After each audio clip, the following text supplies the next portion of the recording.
نحمده ونصلي على رسوله الكريم أما بعد فأعوذ بالله من الشيطان الرجيم بسم الله الرحمن الرحيم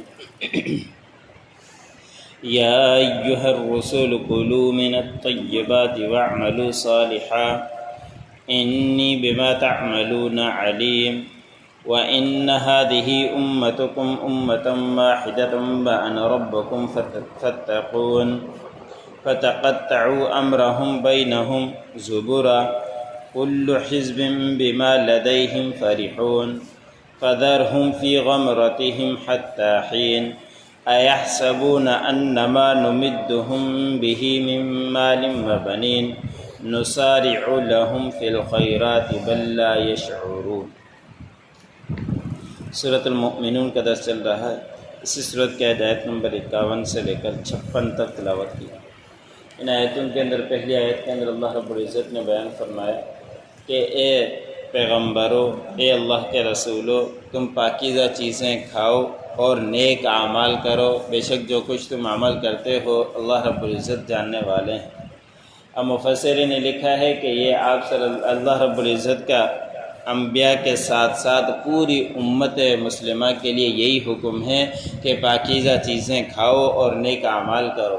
نبی سے بڑھ کر کوئی انسانوں میں سے مرتبے میں کوئی نہیں، تو اللہ رب العزت نے جب نبیوں کو یہ حکم دیا تو پورے مومنین کے لیے بھی یہی حکم ہے کہ پاکیزہ رزق کھاؤ اور حلال رزق کھاؤ اور اس کے بعد نیک اعمال کرتے رہو۔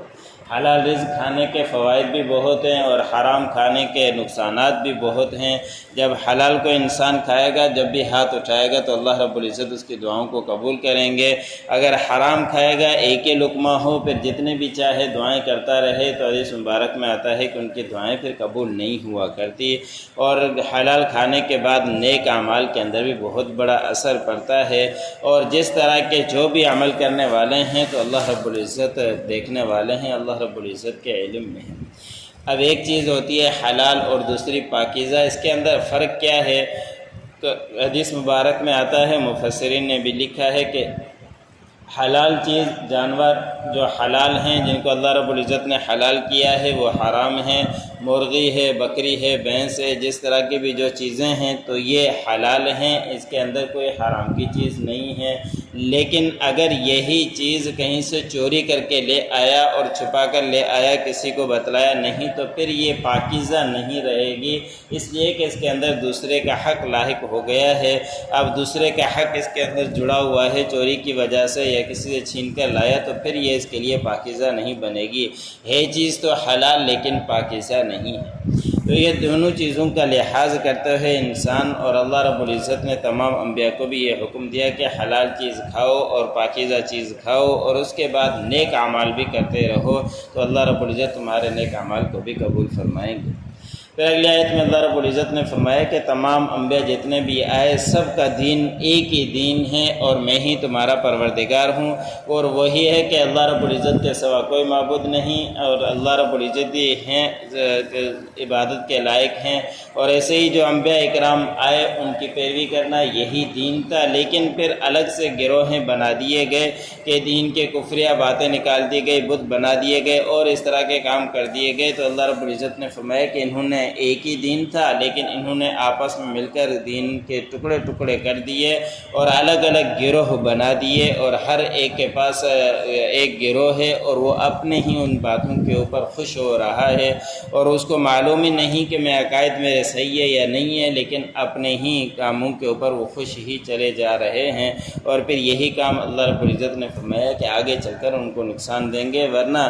ایک ہی دین کے مسلمانوں کو پیدا کیا، وہی دین تھا، اسی کے اوپر عمل کرنا تھا، لیکن الگ سے گروہ بنا دیے گئے، عقائد بنا دیے گئے، تو پھر اپنا ہی نقصان کریں گے۔ حالانکہ یہی گروہ اپنے دین کے اوپر پھر خوش بھی ہوا ہی چلا جا رہا ہے۔ پھر اللہ رب العزت نے فرمایا کہ ان کو چھوڑ دیجئے ان کی بے ہوشی کے اندر ایک معین مدت تک، و جب وہ معین مدت آئے گی پھر یہ خود بخود نقصان ہی میں جائیں گے۔ جب نہیں مانتے تو ان کو اسے اپنے ہی بے ہوشی کی حالت میں چھوڑ دیجئے۔ اور کافر لوگوں کو اللہ رب العزت دنیا کے اندر اندر دیتے ہیں تو اس بنا پر وہ خوش ہوا کرتے ہیں کہ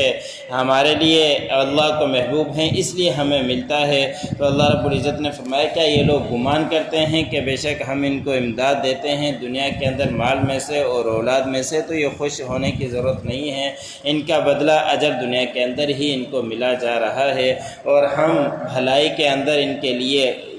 جلدی کیا کرتے ہیں، اور ان کو اس بات کا شعور ہی نہیں، سمجھ ہی نہیں کہ دنیا کے اندر ہی ہم چاہتے ہیں کہ ان کو ان کا بدلہ مل جائے اور آخرت میں ان کے پاس کچھ نہیں ہو، اس لیے کہ دنیا ان کے لیے جنت ہی ہے، اس لیے ان کو مال بھی مل رہا، اولاد بھی مل رہا، آگے چل کر یہ نقصان اٹھائے۔